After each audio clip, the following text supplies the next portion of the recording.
कामाख्या देवी जी ने बोल साचे दरबार की जय। माँ भगवती के इस दरबार में आई हुई सारी संगत का अखिल भारतीय दुर्गा सेना संगठन की तरफ से हार्दिक अभिनंदन। माँ भगवती की अपार कृपा है कि इस दरबार में जो भी व्यक्ति जो भी अपनी मनोवांछित इच्छा लेके आया है उसकी हर इच्छा यहाँ पर पूरी हुई है। और माँ भगवती हर घर में सुख समृद्धि का वास करे और माँ भगवती हर घर में धन धान्य की कभी भी कमी ना आने दे, ऐसी अरदास हम करते हैं।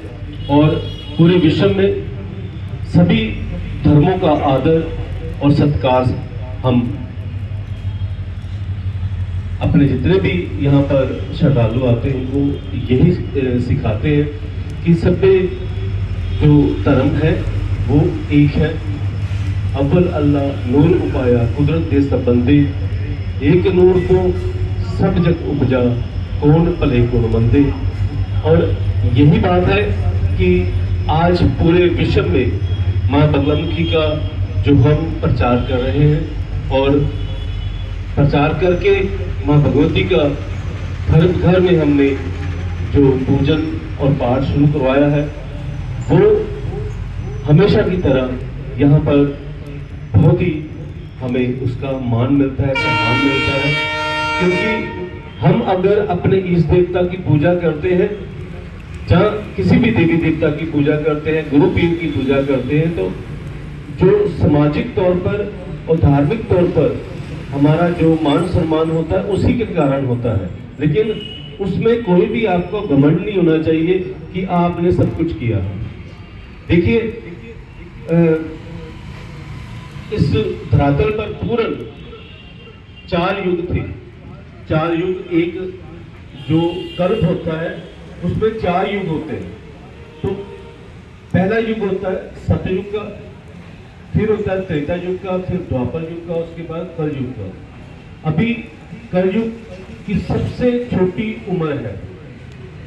कलयुग 4,32,000 वर्ष के लिए कलयुग आया है। और अभी हमने सिर्फ आपको जान करके हैरानी होगी कि 5,400 यानी 5400 साल अभी हमने बिताए हैं। और आप देखिए कितना घोर कलयुग आ रहा है। इस कलयुग में कहते हैं कि ऐसा होगा कि 7-7 कोस दूर तक सिर्फ एक दीपक जलेगा। कोई ऐसा समय भी आएगा, इतना पाप हो जाएगा कि लोग एक दूसरे को मारेंगे, एक दूसरे को काटेंगे। आज धर्म के नाम पर कई तरह की राजनीति हो रही है। कुछ लोग कहते मेरा धर्म ऊंचा, कुछ लोग कहते मेरा धर्म ऊंचा है। अगर धर्म ऊंचा देखना है तो सबसे बड़ा धर्म जो है वो है इंसानियत का। उस इंसानियत को, धर्म को अगर आपने पालना करने शुरू कर दिया तो आपका धर्म खुद ही ऊंचा हो जाएगा। जैसे आप देखते हैं कि हम कितने देर से यहाँ पर पूजन करते हैं। हमारे इस स्थान में, इस जो पवित्र हमारा स्थल है, यहाँ पर हिंदू, सिख, मुस्लिम, ईसाई, बौद्ध, जैन और अलग अलग जो धर्म है वो सभी यहाँ पर आते हैं। वो प्रेम पूर्वक अपना जो भी कार्य है उसको सिद्ध करने के लिए माँ भगवती से अरदास करते हैं। जब हम इकट्ठे खाते पीते हैं तब हम धर्म नहीं देखते, तब हम ऊंच नीच नहीं देखते। लेकिन जब कोई शादी विवाह होती है या कोई धार्मिक समागम होता है तो वहां पर हम अपनी जाति को लेके ढिंढोरा पीटना शुरू कर देते हैं। मैं आप सबसे यही बेनती करता हूँ, विनम्र निवेदन है आप सबसे, आप माँ भगवती के उपासक हो, माँ भगवती से यही मांगो कि हे माँ भगवती, इस पूरे विश्व में किसी भी तरह का भेदभाव नहीं होना चाहिए, चाहे वो जाति का हो, चाहे धर्म का हो, चाहे कोई प्रथा का हो। हमारी जो प्रथा होती है वो हमारे जो ऋषि मुनि थे, हमारे जो योगी थे, हमारे जो पूर्वज थे, उन्होंने अपने हिसाब से बनाई हुई थी, ठीक है। लेकिन अभी उन सब की जरूरत नहीं है। अभी देखिए आप, हमने सभी यहाँ पर ग्रह नक्षत्रों को आमंत्रित किया है। ठीक है, तो सबसे पहले उनके चिन्ह बनाए, हमने स्वस्तिक बनाए। स्वस्तिक को हम भगवान गणपति का स्वरूप मानते हैं, तो भगवान गणपति को हमने सबसे पहले उनका पूजन किया, उसके बाद ओम का हमने पूजन किया है। कोई एक ओंकार कह रहा है, कोई अल्लाह कह रहा है, कोई जीसस कह रहा है, ये सभी कुछ अलग अलग हम लोगों ने बनाए हैं, लेकिन कोई भी ऐसा प्रचलन नहीं है। हमारे ग्रंथों में देख लो, हमारे जितने भी 4 वेद हैं, चारों वेदों में देख लो, वहां पर कोई भी ऐसी ऊंच नीच नहीं है। कुछ लोग कहते हैं मनुस्मृति है, कुछ लोग कहते हैं ये है वो है, ये आप सब छोड़ो। आपने सिर्फ एक ही संदेश देना है कि कहीं भी आपने जाना है, कहीं पूजा स्थान पे जाना है, तो आपने ये घृणा नहीं करनी, अपने मन में ये संशय नहीं रखना कि मैंने उस धर्म के वहां पर जा करके मैंने माथा नहीं टेका। मान लीजिए आप गुरुद्वारे जाते हैं, तो ये नहीं सोचना कि हम माँ बगलामुखी को मानते हैं तो ये गुरुद्वारा है।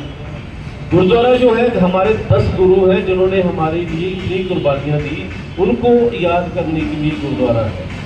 ठीक है, वो भी भगवान का घर है। ठीक है, अगर आप किसी मस्जिद में जाते हो तो ये नहीं सोच के जाना कि हम माँ बगलामुखी को मानते हैं, हम हिंदू हैं, हम मस्जिद में क्यों जाए। नहीं, ये चीजें आपने छोड़नी है। क्यों?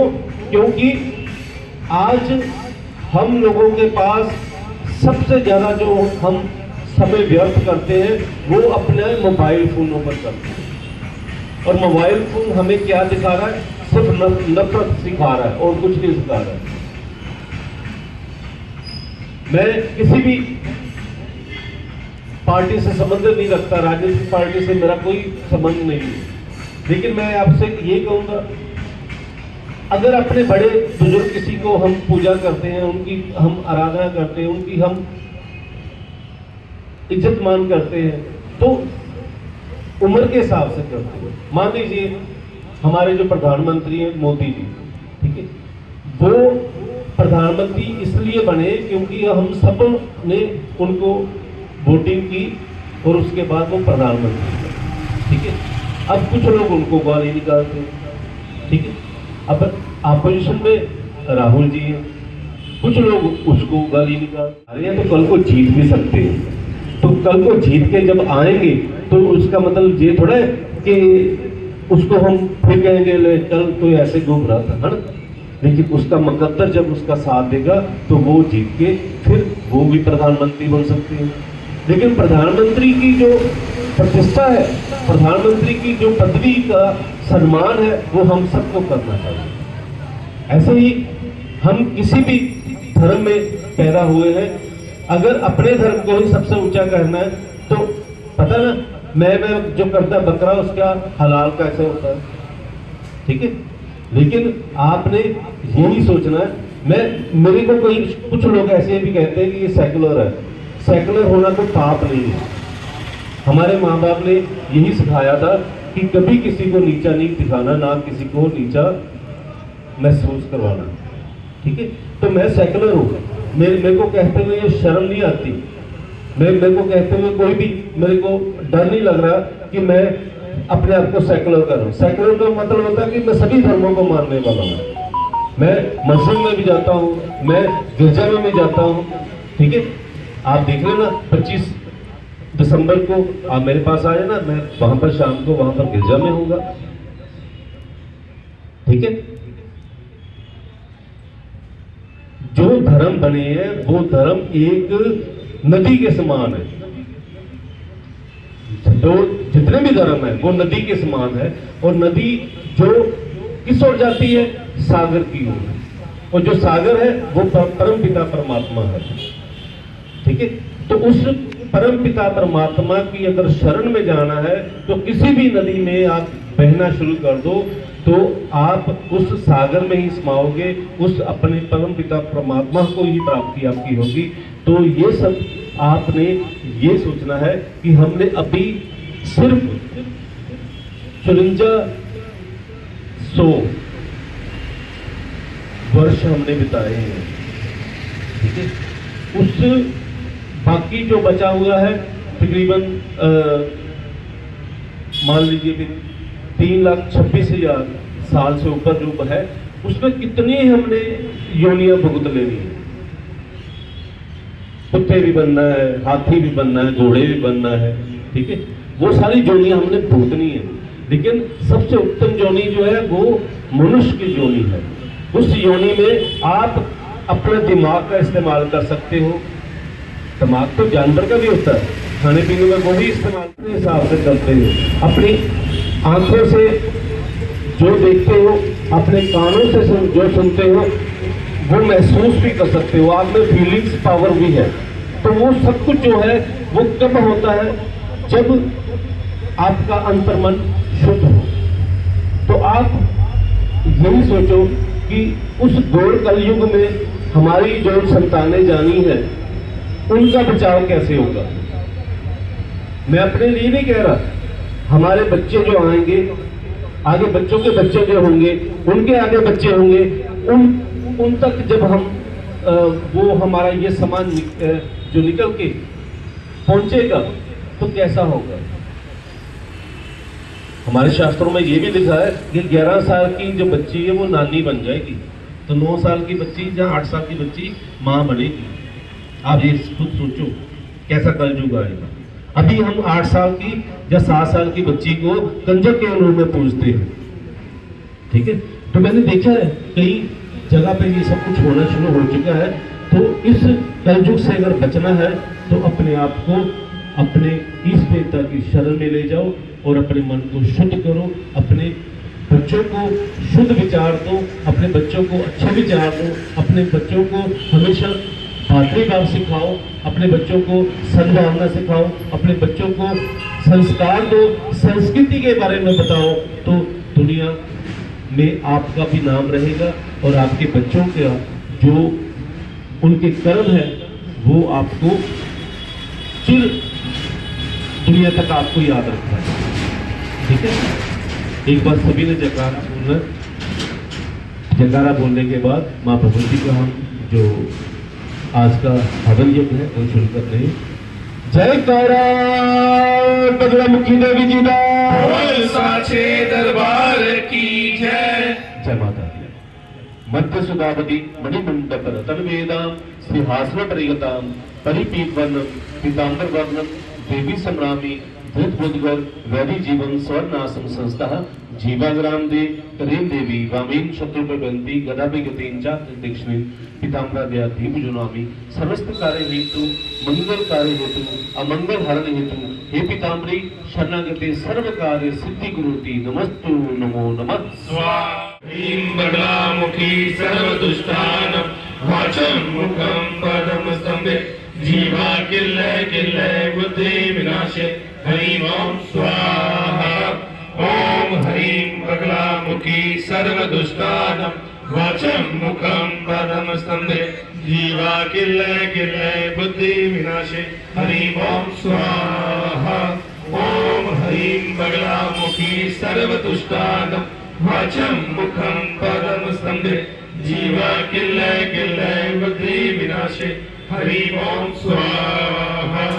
ओम हरीं बगलामुखी सर्वदुष्टानं वाचं मुखं पदं स्तंभे जीवा किल्लय बुद्धि विनाशे हरिं ओम स्वाहा। ओम हरीं बगलामुखी सर्वदुष्टानं वाचं मुखं पदं स्तंभे जीवा किल्लय बुद्धि विनाशे हरिं ओम स्वाहा। ओम हरीं बगलामुखी सर्वदुष्टानं वाचं मुखं पदं स्तंभे जीवा किल्लय बुद्धि विनाशे हरिं ओम स्वाहा।